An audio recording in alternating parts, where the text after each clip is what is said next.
এসে গেছি এসে গেছি। না না, বাবাকে আর পাঠাতে হবে না। হ্যাঁ গো, আমি চলে এসেছি। আমি কি তোমার সেই ছোট্ট খুকিটি আছি?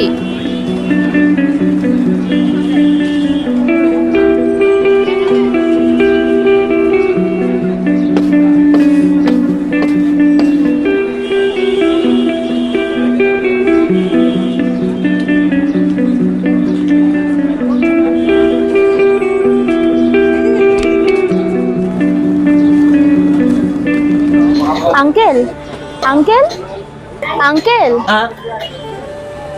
বলছি আমার ব্যাগটা নিয়ে আমার বাড়ি পর্যন্ত পৌঁছে দেবেন? আমার তো একটু দেরি হবে, আপনার তাড়া নেই তো?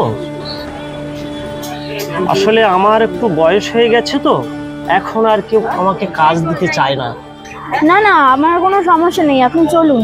ঠিক আছে, চলুন মা, চলুন।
আঙ্কেল, ওই বাড়িটা।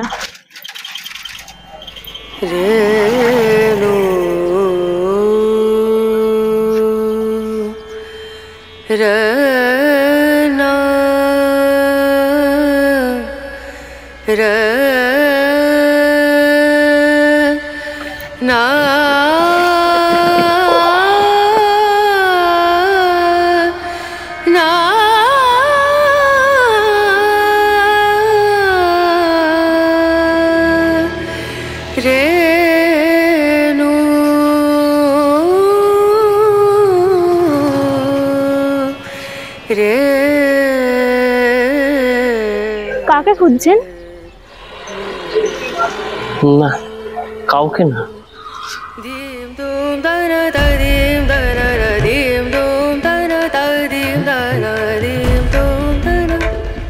বাঁশবাগানের মাথার উপর চাঁদ উঠেছে, মা গো আমার শোলক বলা কাঁচা থেকে।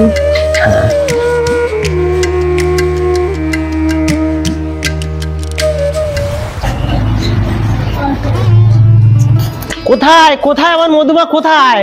আরে স্কুলে যাওয়ার সময় হয়ে গেল, এতক্ষণ লাগে ড্রেস করতে, কখন আসবে? সব ছেলে মেয়েরা চলে গেল। মধুমা, ও মধুমা! বাঁশবাগানের মাথার উপরে চাঁদ উঠেছে, ওই ওমা আমার শোলক বলা কাজলা দিদি কই? গদাইদা, সাবধানে নিয়ে যেও। আচ্ছা দিদিমণি, সাবধানেই নিয়ে যাব। টাটা। হ্যাঁ টাটা মা, টাটা।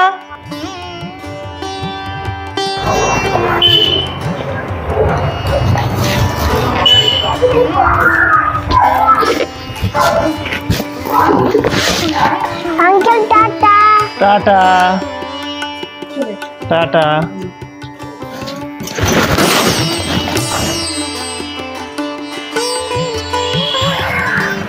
মধুমা, তুমি এত বড় হয়ে গেছো, আমি তোমাকে চিনতেই পারিনি।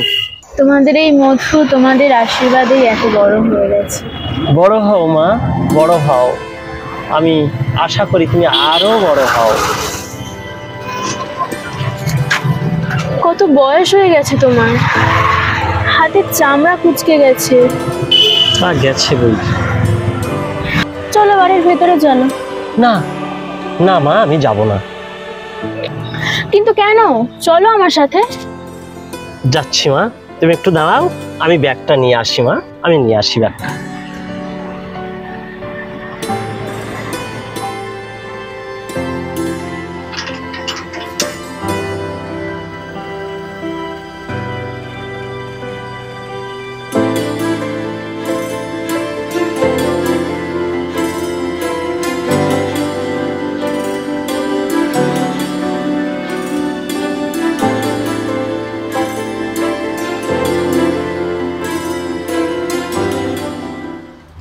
মা, মা, হ্যাঁ মা, এসেছো? মা, কাকে নিয়ে এসেছি দেখো। আমার সেই ছোট্টবেলার সাথে গদাই কাকাকে। এখানে এসছো কেন? মা, তুমি চিনতে পারছো না? এটা আমাদের সেই গদাই কাকা গো। আমি প্রথমেই চিনতে পেরেছি। ওকে তুমি চলে যেতে বলো। কিন্তু কেন? গদাই কাকা তো আমাকে ছোটবেলা থেকে কোলে পিঠে করে মানুষ করেছে। তুমি জানো না মামুনি, ও যে কি কাজ করেছে। কি করেছে মা?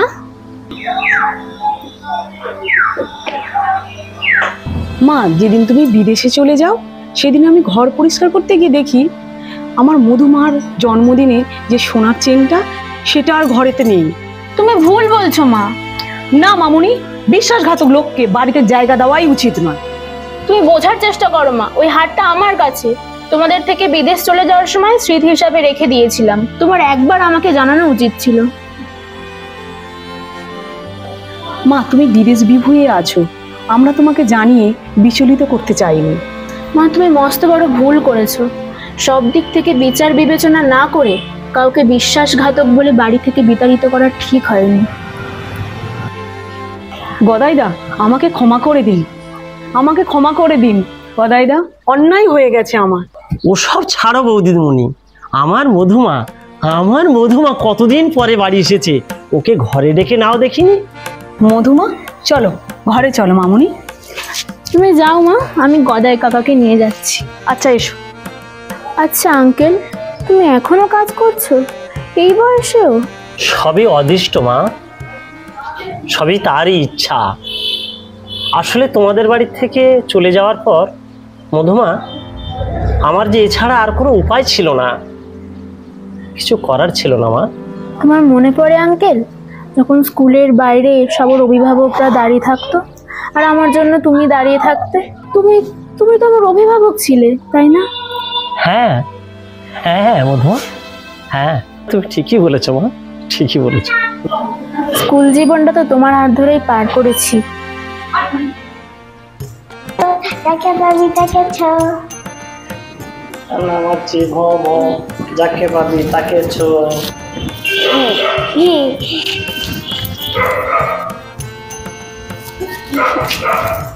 মামুনি চলে এসো, আঙ্কেলের লাগবে, চলে এসো চলে এসো। আমার জীবন যাকে পাবো তাকে ছোবো, মধুমাকে ছো। চাল চাল ঘোড়া চাল, চাল ঘোড়া চাল, চাল ঘোড়া চাল।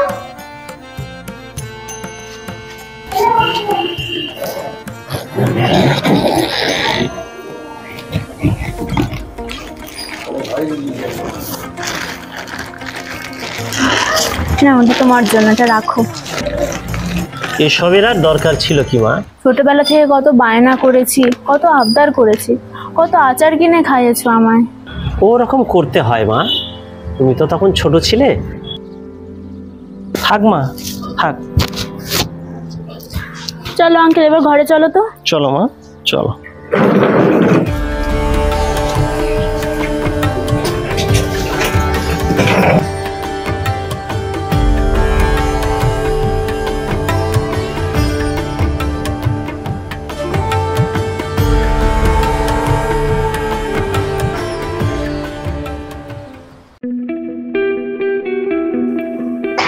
হ্যাঁ মা, হ্যাঁ আমি ঠিক টাইমে পৌঁছে যাব। এবার বলো, কেউ কিছু দিলে খাবি না কিন্তু? আচ্ছা মা, আমি কি তোমার সেই ছোট্ট খুকিটি আর আছি? হ্যাঁ হ্যাঁ, আমি ঠিক সময় পৌঁছে যাব।